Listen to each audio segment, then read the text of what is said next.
Boa noite a todos. Boa noite aos irmãos que nos acompanham pela internet, vocês que cá estão presentes. É sempre um prazer estar aqui, nessa casa que sempre me acolhe de maneira tão fraterna. E o tema para a nossa reflexão de hoje, eu acho que, sem dúvida, eu particularmente eu considero como sendo o maior desafio da nossa jornada evolutiva, que é a fé. Basicamente, eu acho que o nosso objetivo não é a evolução sem fé. Então, para introduzir a nossa reflexão de hoje, eu queria iniciar com alguns versículos do Evangelho de Mateus, no capítulo 7, que ele fala assim: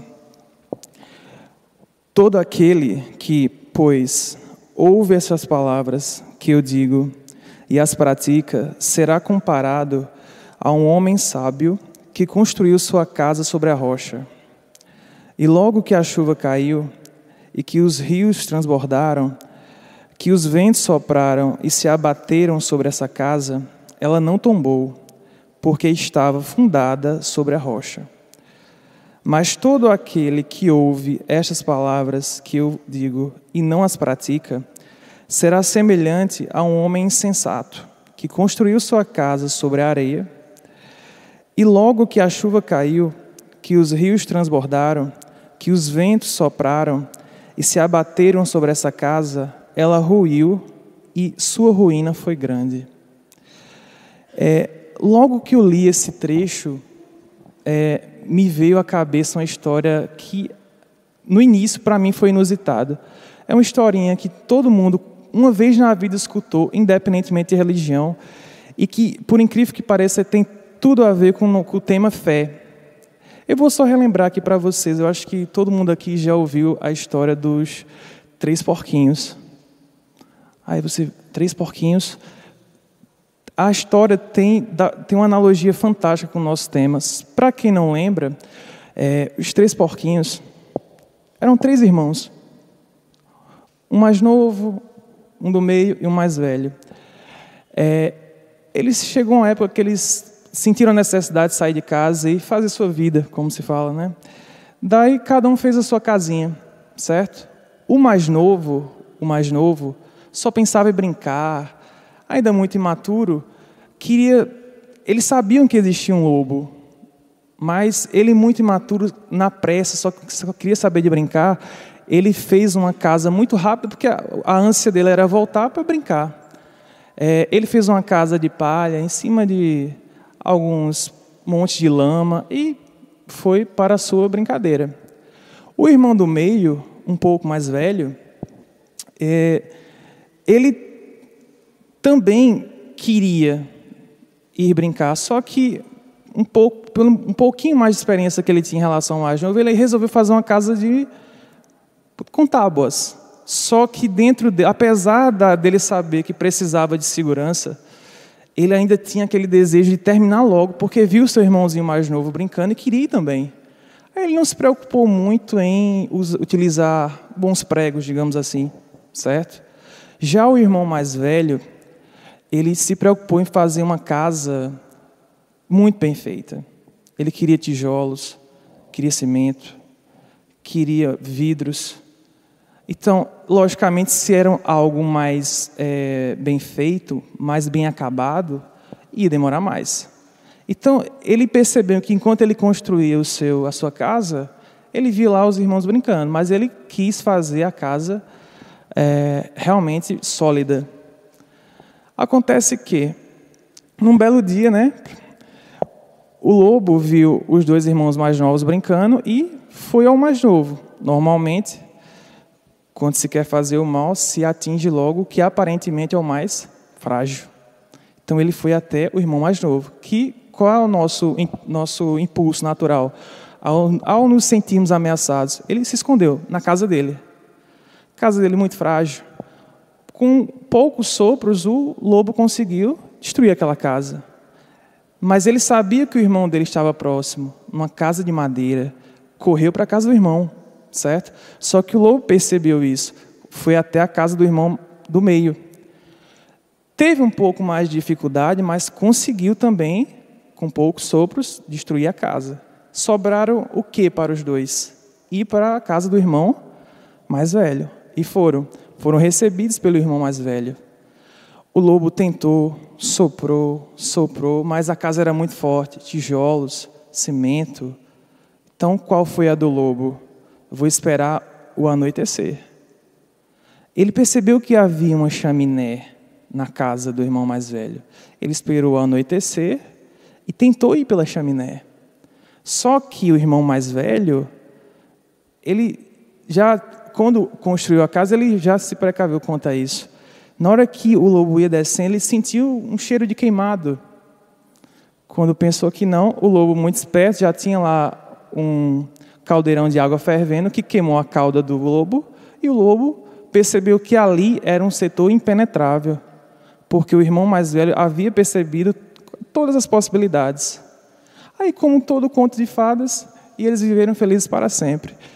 Aí você pode pensar, mas o que tem a ver isso com o nosso tema? Os irmãos, os lobos, os porquinhos, o mais novo, o do meio, o mais velho, nós podemos pensar como nós na escala evolutiva.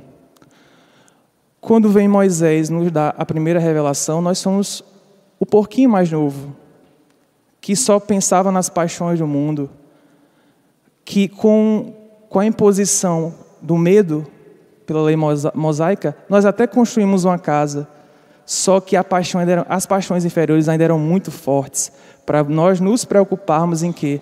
Em fazer uma coisa sólida. Ou seja, não havia a compreensão razoável, havia mais medo, digamos assim. Nós podemos pensar no irmão do meio como nós, quando recebemos a revelação de Jesus, nós queríamos, muitos o fizeram, uma casa mais sólida, só que ainda estava muito forte a questão dos nossos desejos.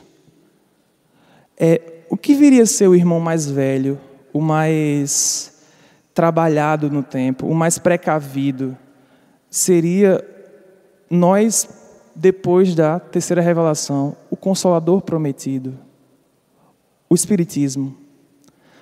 O Espiritismo nos vem fazer o quê? Vem para nos clarear o que já vem sendo dito há séculos. O irmão mais velho entendeu o perigo. Ele não apenas conhecia o perigo, ele entendeu o perigo.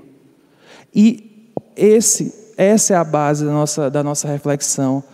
Porque quando nós falamos de fé, ter fé não é acreditar. Hoje em dia, todo mundo crê que, por exemplo, quando se fala em vida após a morte, por mais tradicional, ainda que não seja espírita, tem-se a realidade de que é uma coisa real. Até nós mesmos, ditos espíritas, será mesmo que acreditar em reencarnação, conhecer o Evangelho, nos faz pessoas de fé, de verdade? Será que ser conhecedor do Evangelho me faz evangelizado? Porque Deus nos deu a inteligência. Conhecer palavras é natural do ser humano. Mas conhecer não é ter fé. Fé é muito mais do que você conhecer. Fé é você compreender. Isso é fé. Às vezes nós pensamos, mas eu tenho 20 anos, 30 anos de doutrina espírita. Mas a pergunta, e a doutrina tem quanto tempo de você? Será realmente que está aqui dentro 2 vezes por semana durante 50 anos vai me fazer bom entendedor? Há uma grande probabilidade que sim. Mas nós temos que vir para cá com qual finalidade? Compreensão. A fé não se baseia em palavras, se baseia em atitudes.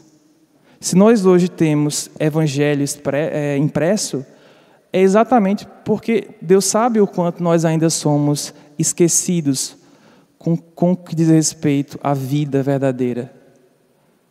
Então, para nos dar essa base, essa referência, nós vamos recorrer a Emmanuel num texto que está lá no livro Pão Nosso, capítulo 115. Mas como é que eu vou fazer para ter essa compreensão? O título desse capítulo se chama A Porta. Quem é a porta para essa compreensão? Nós sabemos disso há muito tempo, só nos fazemos cegos para entender. Emmanuel comenta um versículo de João. O seguinte versículo, ele fala: tornou, pois, Jesus a dizer-lhes: em verdade vos digo que eu sou a porta das ovelhas. Aí Emmanuel começa o comentário. Não basta alcançar as qualidades da ovelha, quanto a mansidão e ternura para atingir o reino divino.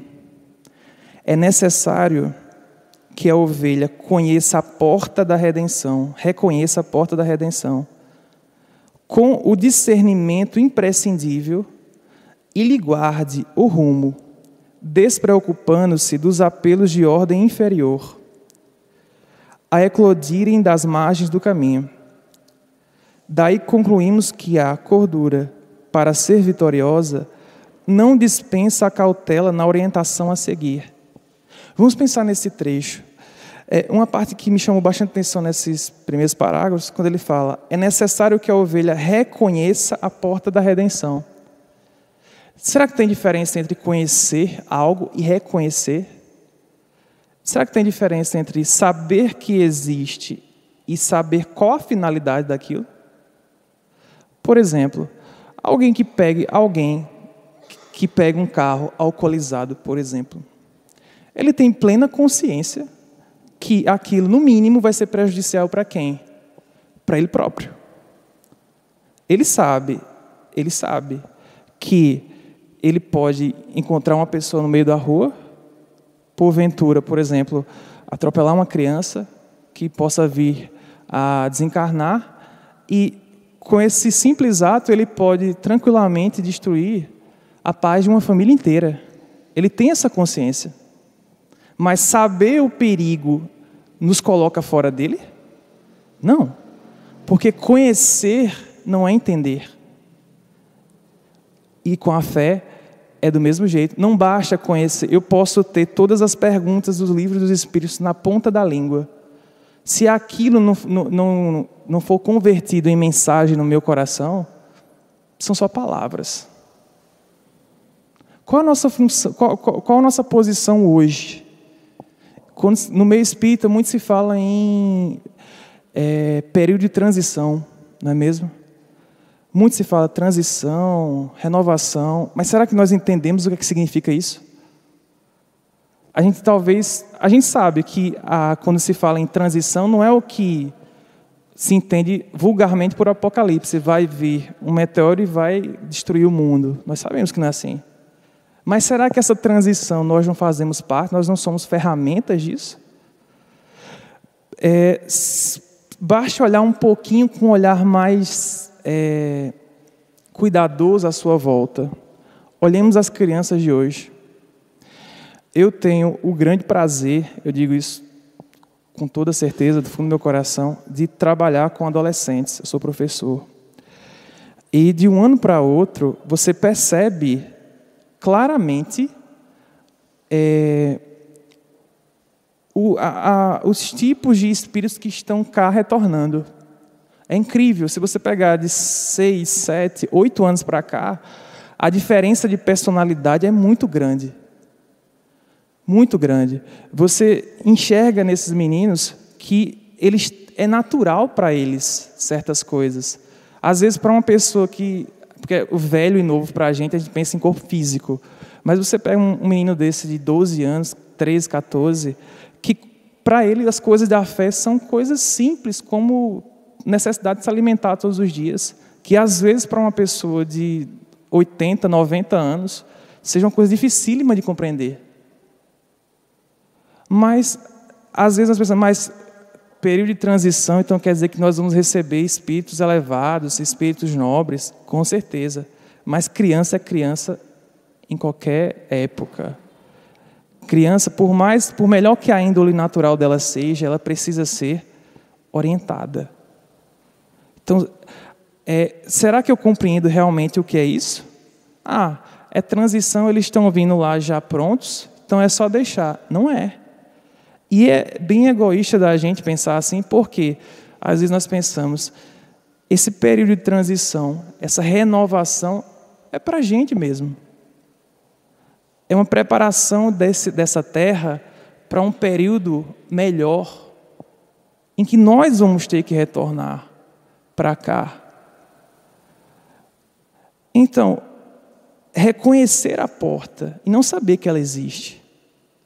Fé é compreender a mensagem e não ter na ponta da língua versículo a versículo. O Espiritismo não vem falar nada diferente do que Jesus já havia dito.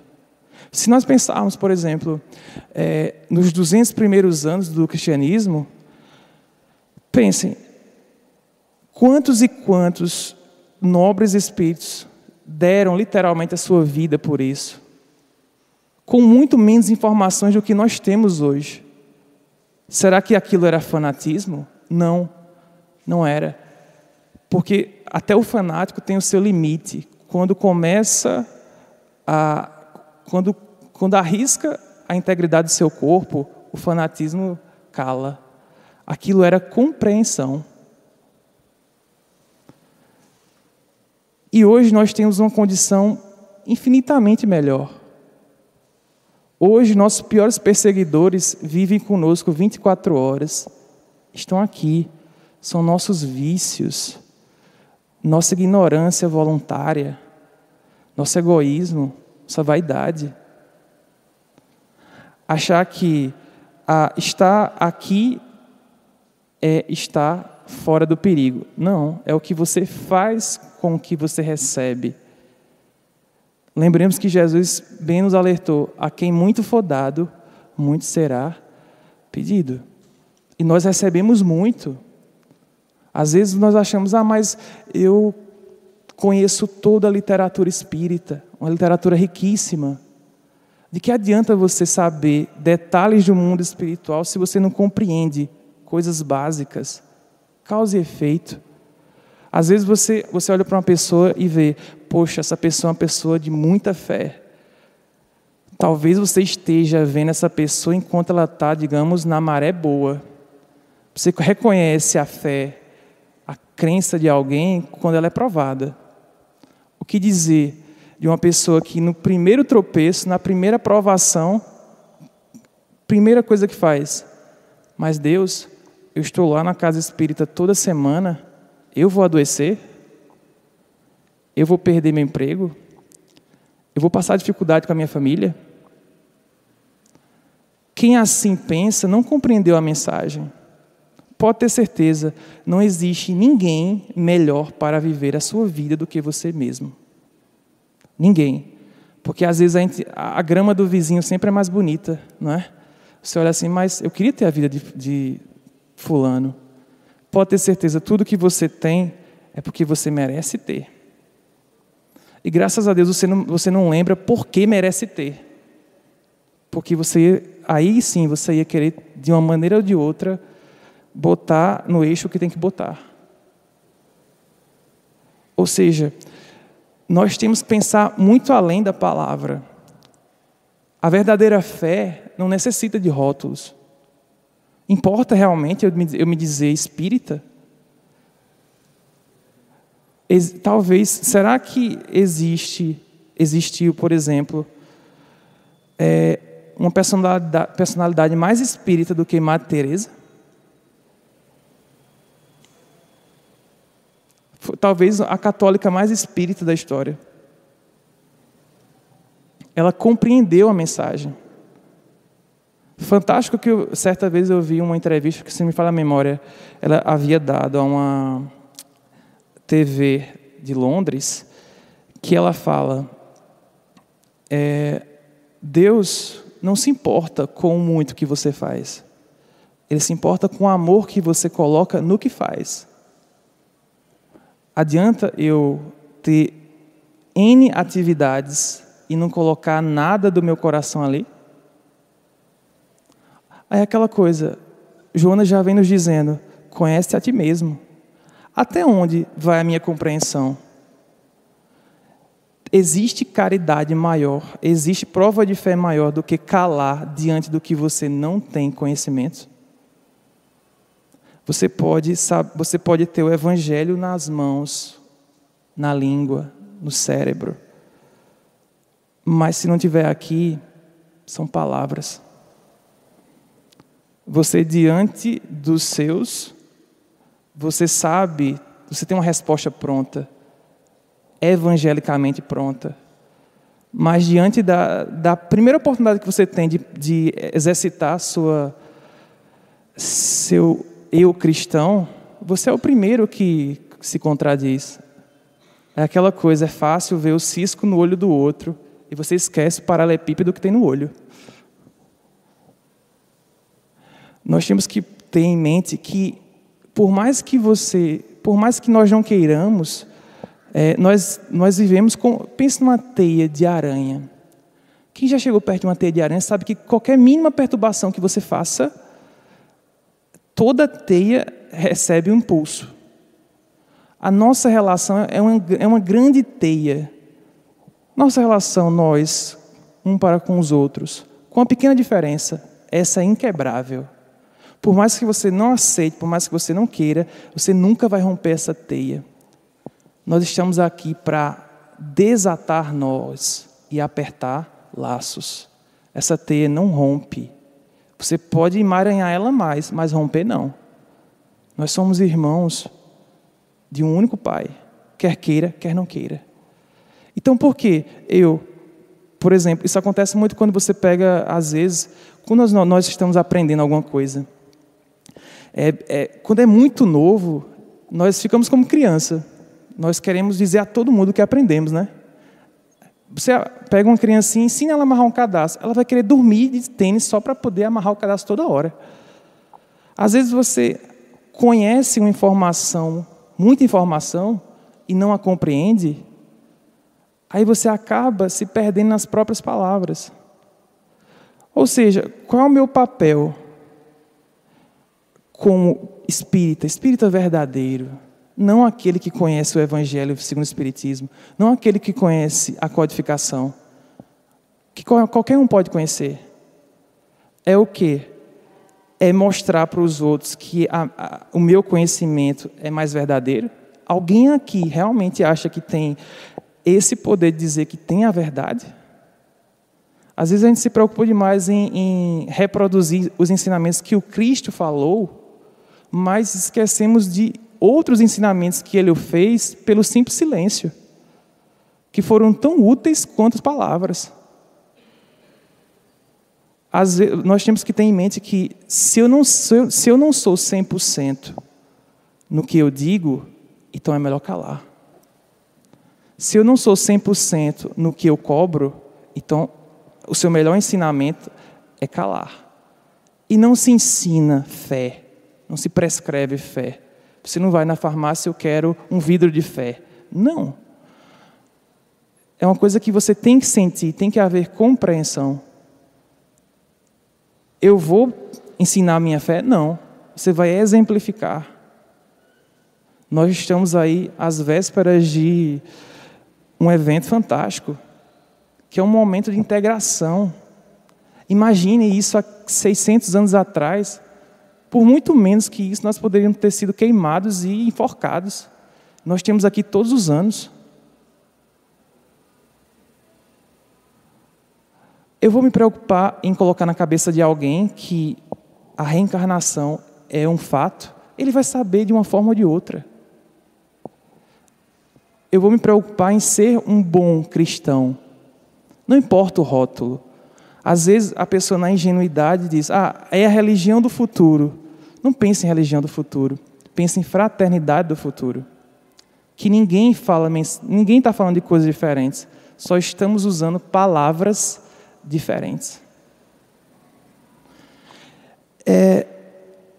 Então, como é que essa porta que Emmanuel intitula aqui, qual a melhor maneira de adentrar essa porta? A prece. Se nós formos lá para o Livro dos Espíritos, lá na questão 663, Kardec indaga aos Espíritos: as preces que fazemos por nós mesmos podem mudar a natureza de nossas provas e desviar-lhes o curso? Porque assim, porque eu selecionei essa pergunta? Porque nós, na primeira provação, pensamos: mas Deus, eu tenho rezado tanto, eu tenho feito tanta caridade, será que eu não posso... Será que essa provação não pode ser desfeita? Lembremos, do mesmo jeito que Deus respeita a sua escolha, Ele respeita também o caminho. Ele não vai mudar o caminho porque você se arrependeu no meio do caminho. Você pode fazer esse caminho de maneira mais agradável. Então, as preces que fazemos por nós mesmos podem mudar a natureza de nossas provas e desviar-lhes o curso? Essa resposta é um pouco grande, mas eu peguei 2 trechos que me chamaram a atenção. Ele fala assim, os Espíritos respondem, no caso: vossas provas estão entre as mãos de Deus, e as que devem ser suportadas até o fim. Mas então, Deus tem sempre em conta a resignação.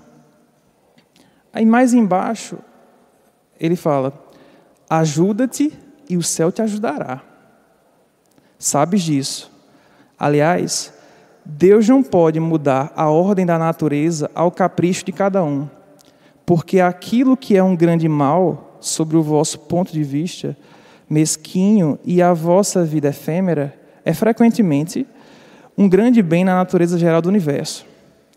Depois, quantos males não há de que o homem é o que pecou? Entretanto, os pedidos justos são mais frequentemente atendidos, como não pensais. Essa parte me chamou a atenção porque às vezes nada do que você faz, nenhuma prece, nenhuma oração que você faça, que venha do coração, ela deixa de ser atendida. Qual o problema? A falta de compreensão nos faz pensar que vai ser atendida como nós queremos que seja. Não é só o agora. Lógico, nós não podemos viver pensando no que foi feito, mas você também não pode olvidar que o que você fez tem papel no que você está passando. Então, se eu compreendo isso aqui, se eu compreendo realmente que eu sou um espírito eterno, se eu compreendo que a minha vida, da forma como ela é, sem tirar nem pôr, é simplesmente consequência de escolhas bem feitas e mal feitas por todos. Todos fazemos escolhas erradas. O problema não é fazer escolhas erradas. O problema é permanecer nas escolhas erradas. Sair dessas escolhas está muito além de saber o Evangelho, ter todas as parábolas de Jesus na mente. É viver, compreensão. Então, nós temos que ser humildes conosco. Qual a minha capacidade de compreensão? X.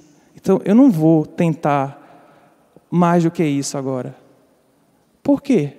Se eu sei que não acaba agora, nós vamos voltar várias vezes. Então, eu vou tentar evoluir no que puder. Às vezes você quer abarcar o mundo, quer fazer tudo e não faz nada. Então, eu tenho fé que hora virá, pode ser que talvez, sem dúvida, nós não estejamos mais aqui como as pessoas que somos hoje. Mas tempo virá que essas paredes não vão fazer mais diferença. O que vai fazer a diferença é o amor que você tem para com o outro. É a caridade que você faz com todos. Não se você quer se rotular espírita, católico, evangélico, não importa. Hora chegará, por mais incrédulo que você queira ser, vai chegar. Não uma religião universal, mas sim uma fraternidade. Então, por que eu vou entrar na crença do outro, se nem a minha própria crença eu tenho sólida ainda? Então, compreensão. Crer não é ver, é compreender. Daí Emmanuel continua, ele fala assim: nem sempre a perda do rebanho decorre do ataque de feras, mas sim porque as ovelhas imprevidentes transpõem barreiras naturais, surdas à voz do pastor, ou cegas quanto às saídas justas, em demanda das pastagens que lhes competem. Quantas são acometidas de inesperado pelo lobo terrível, porque, fascinadas pela verdura de pastos vizinhos, se desviam da estrada que lhes é própria, quebrando obstáculos para atender a destrutivos impulsos. Assim acontece com os homens no curso da experiência. Quanto de nós, uma vez na vida, talvez, ainda que seja em pensamento, inconscientemente, não indagamos: será que realmente é essa vida que eu mereço? Mas meu vizinho é tão feliz. Meu irmão, na mesma casa, tem tão mais facilidades do que eu. Moral, financeira, pessoal. Coincidência? Não. Ninguém melhor do que você mesmo para viver a sua própria vida. Eu queria destacar uma coisa aqui, um caso interessantíssimo que eu achei. Quando se fala em ateu, nós às vezes, na ânsia de mostrar o que nós achamos que compreendemos, a primeira coisa que fazemos é jogar a pedra. Não, mas você tem que acreditar, Deus existe, nós sabemos disso. Mas nós temos que compreender que cada um tem o seu tempo. Ninguém passa por cima da vontade de ninguém. Se Jesus não fez, que tinha moral, tinha perfeição suficiente para isso? Eu lembro de um caso caso envolvendo Chico, não diretamente, mas ele, em alguma cidadezinha de Minas Gerais, para variar, havia um ateu, um ateu tão fervoroso que tem mais fé do que quem se diz em alguma religião. Sabe? Aquele cara que é tão ateu que ele faz questão de chegar em qualquer... Chegou na lanchonete, eu sou ateu, certo? E faz questão de quê? Faz questão de zombar da crença alheia. Esse homem, ele tinha um filho de 12 anos. Tinha um filho de 12 anos e uma esposa extremamente calma, espiritualizada. Não espírita, espiritualizada. Acontece que seu filho caiu doente. Seu filho caiu doente e chegou a desencarnar. O filho, para ele, era uma das coisas mais importantes. A própria esposa, com a tristeza, com o decorrer do processo, ela também não aguentou e também veio a desencarnar. Estava o ateu sozinho, literalmente sozinho. Ele e seu dinheiro, era uma pessoa rica na época. Ao longo de 2 anos, com tanto sofrimento, tantas perdas que ele não esperava, porque a pessoa extremamente materialista acha que tem o poder do mundo. Nada do que nós pegamos vai ser eterno. Então, depois de 2 anos e um pouquinho, ele já estava calejado pela dor, pelo sofrimento, já havia perdido todo o seu dinheiro. Ele, por conselho de amigos, ele recorreu a templos. Foi a vários templos, várias crenças, até que, num belo dia, ele chega numa casa espírita. Assiste uma palestra, começa a frequentar reuniões, começa a receber os primeiros socorros. A partir do momento que nós entramos aqui, nós estamos sendo auxiliados. Acontece que, com o decorrer dos meses, ele foi começando a enxergar o que sempre esteve diante dele. Num belo dia de reunião, o filho dele vem para dar uma mensagem. O filho, muito feliz, diz que estava extremamente contente pelo pai ter encontrado o caminho. Disse que ele e a mãe haviam pedido muito a Deus, mas ele teve que passar aí, vários anos na descrença, no sofrimento, no orgulho. Daí o menino vai e conta para ele que um dos seus mentores, já no mundo espiritual, um dos seus mentores contou uma historinha para ele, no caso a criança desencarnada já, sobre o caso deles, da família deles. Aí ele contou a seguinte história. Ele disse que havia um fazendeiro na Índia. Havia um fazendeiro na Índia riquíssimo, tinha criação de animais selecionados, mas esse fazendeiro era uma pessoa extremamente boa, extremamente caridosa, queria ajudar seus companheiros de romagem, e ele sempre ajudava o quanto ele podia. Acontece que, aonde ele morava, a aldeia que ele morava e a aldeia vizinha era separada por um riacho, por um rio. Aí ele, na ânsia, na vontade de ajudar a sua aldeia vizinha, ele mandou separar alguns bois, uma vaca leiteira que tinha um bezerrinho. Aí mandou entregar na aldeia vizinha. Só que, para chegar à aldeia vizinha, eles tinham que passar pelo riacho. Os bois passaram. Só que o bezerrinho, com medo, ele não conseguia passar. Instinto materno é instinto materno em qualquer espécie. O bezerro não passou, a vaca também não. Tentaram de tudo. Daí alguém chega e dá um conselho. Amarra o bezerro e arraste ele para o outro lado, que a vaca vai atrás. E assim foi feito. Amarraram o bezerro e saíram empurrando. O bezerro na passagem gritava por socorro, mas passou. Quando a vaca viu que ele passou, ela foi atrás.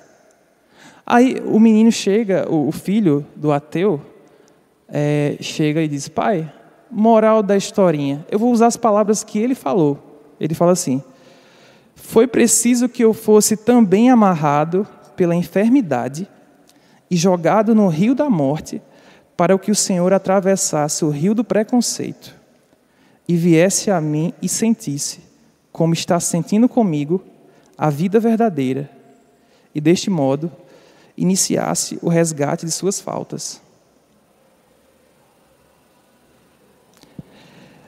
Isso me tocou muito. Quantos de nós, vamos pensar nisso, pensem quantos de nós somos ateus dentro de religiões. Porque não é estar dentro de um templo que lhe faz um não ateu. É a compreensão. Às vezes, quando nós falamos de referências, para os espíritos, acho que a maior referência, não mais encarnada, seria Chico. Como diria Divaldo, o apóstolo da mediunidade. Mas será que nós já pensamos quantos Chicos existem no mundo? Não médiuns, não apóstolos da mediunidade, mas pessoas que compreenderam a fé. Pessoas anônimas que fazem o que tem que fazer e talvez não saiba nem quem foi Kardec. Talvez não saiba nem a noção do que é espiritismo, mundo espiritual, mas é tão evangelizado quanto alguém que passa 30 anos numa casa como essa. Quantas Madres Teresas tem por aí? Já imaginaram que Paulo, o apóstolo dos gentios, poderia ter feito com o que nós temos hoje? Se andando a pé e de barco, ele fez o que fez, avalie com a internet e o WhatsApp.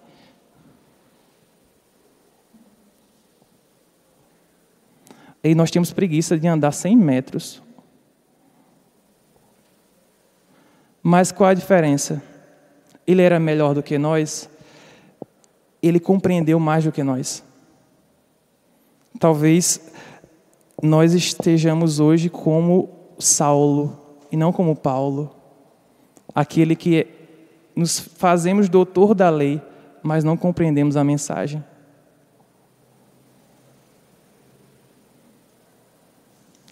E esse evento que tem todos os anos no Carnaval, para mim, na minha opinião, eu acho que é a oportunidade ímpar que nós temos de nos reciclar, de nos tomarmos a prova mesmo. Já pensou se um movimento desse, com a graça de Deus, um dia será todos no mesmo local, não religiões diferentes, mas sim irmãos que vão trocar experiências, sem ninguém se preocupar em quem faz o evento mais bonito, e sim se preocupar em quem transmite a melhor mensagem. Emmanuel termina esse texto da seguinte maneira: quantos espíritos nobres hão perdido oportunidades preciosas pela própria imprudência? Senhores de admiráveis patrimônios revelam-se por vezes arbitrários e caprichosos.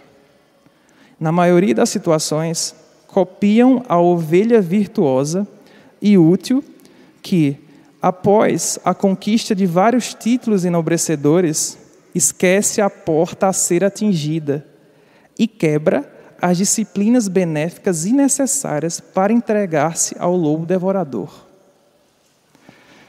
Palavra importantíssima para quem quer realmente a compreensão da fé: disciplina. Se não houver disciplina, ninguém nunca vai transpor obstáculos. Que no primeiro buraco você cai e fica. No primeiro buraco você cai e fica. Então, nós somos quem hoje? O porquinho, o irmão mais velho, que compreendeu? Ou ainda o mais novo e o irmão do meio, que ainda tem aquelas paixões muito fortes em querem o mundo?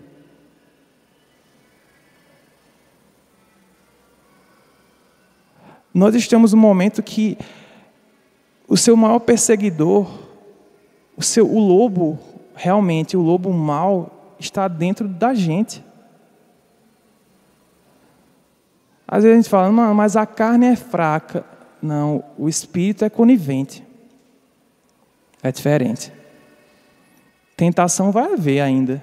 Nós não estamos num mundo perfeito, sequer de regeneração. Então cabe a cada um passar pela prova. E ninguém passa pela prova sem fé. Ou seja, ninguém passa pela prova sem a compreensão. Aquela verdadeira.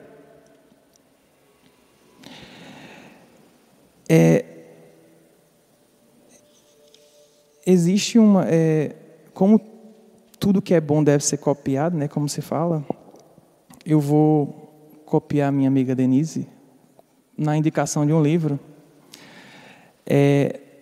Leiam 50 anos depois a história do espírito Célia, um espírito que realmente compreendeu a mensagem. Leia e tentemos, ao pegar o Evangelho, não saber ele de capa a capa, mas tentar compreendê-lo o máximo possível. Leia um trecho, medite, reflita, estude, se veja naquilo. Se veja, será que eu sou aquele que enxerga o cisco quando eu tenho um paralelepípedo no olho? Porque a verdadeira compreensão não aponta erros, propõe soluções. A verdadeira compreensão consegue enxergar no outro a limitação. Há certos embates que são desnecessários. Existem pessoas que você percebe que não está preparada para certas informações. Mas naquela vaidade em ter que mostrar o que conhece e não o que compreende, você acaba entrando, como se fala na gíria popular, entrando no quadrado do outro. Quer caridade maior do que calar diante do tolo?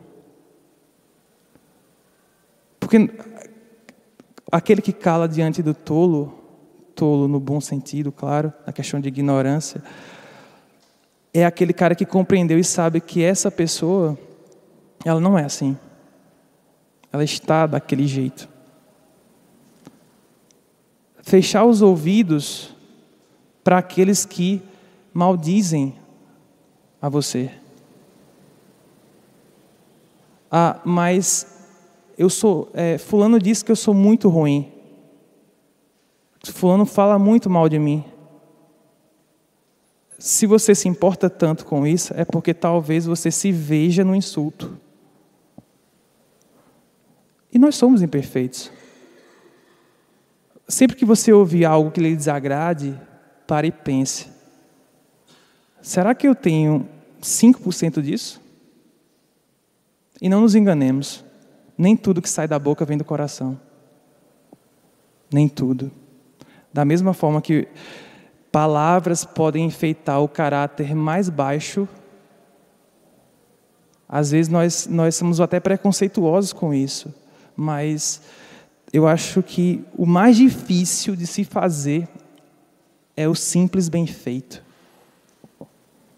Fazer a coisa muito cheia de enfeite é questão de conteúdo de memória. Às vezes você vê palavras belíssimas que não têm nada de fundo. O mais difícil é fazer o bem feito. Olhemos para trás, leiam 50 anos depois que vocês vão ver. As pregações eram muito simples. Tirava-se um pergaminho, lia-se uma passagem e comentava-se o que vinha daqui e não daqui. A prioridade era a compreensão. Intelectualmente, nós sabemos que hoje nós somos muito mais avançados do que a população da época. E por que está cada vez mais difícil a compreensão?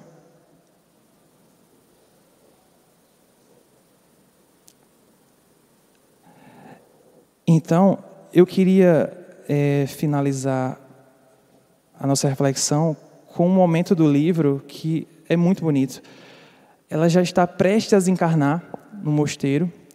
Daí vem umas criancinhas para cantarem para ela, já no finalzinho mesmo. Aí as criancinhas cantam fazem o seguinte poeminha para ela lá. Louvado sejas, Jesus, na aurora cheia de orvalho, que traz o dia, o trabalho, em que andamos a aprender. Louvado sejas, Senhor, pela luz das horas calmas, que adormenta as nossas almas no instante do entardecer. O campo repousa em preces, o céu formoso cintila, e a nossa crença tranquila repousa no teu amor. É a hora da tua bênção, nas luzes da natureza, que nos conduz à beleza do plano consolador. É nessa hora divina que teu amor grande e augusto dá paz à mente do justo, alívio e conforto à dor. Amado Mestre, abençoa a nossa prece singela, faze luz sobre a procela do coração pecador. Vem a nós do céu ditoso, ampara a nossa esperança. Temos sede de bonança, de amor, de vida, de luz. Na tarde feita de calma, sentimos que és nosso abrigo. Queremos viver contigo. Vem até nós, meu Jesus. Que esse mês que é tão importante para a gente, eu considero importante, por ser um momento de integração, que seja extremamente frutífero para todos. Que cheguemos no evento, quem puder comparecer fisicamente ou através da internet, que vá não com o cérebro aberto para compreender palavras, vá com o coração aberto para entender a mensagem.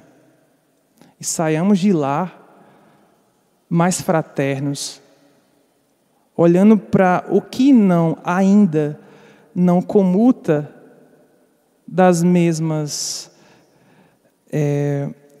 entendimentos, mas que nós tenhamos paciência, benevolência, porque nós ainda temos muito na escala da evolução. Muito. Do mesmo jeito que nós chegamos aqui já recebemos a luz do Espiritismo, recebemos a luz, ainda não estamos iluminados. A ferramenta foi dada, a utilização vai caber na vontade de cada um.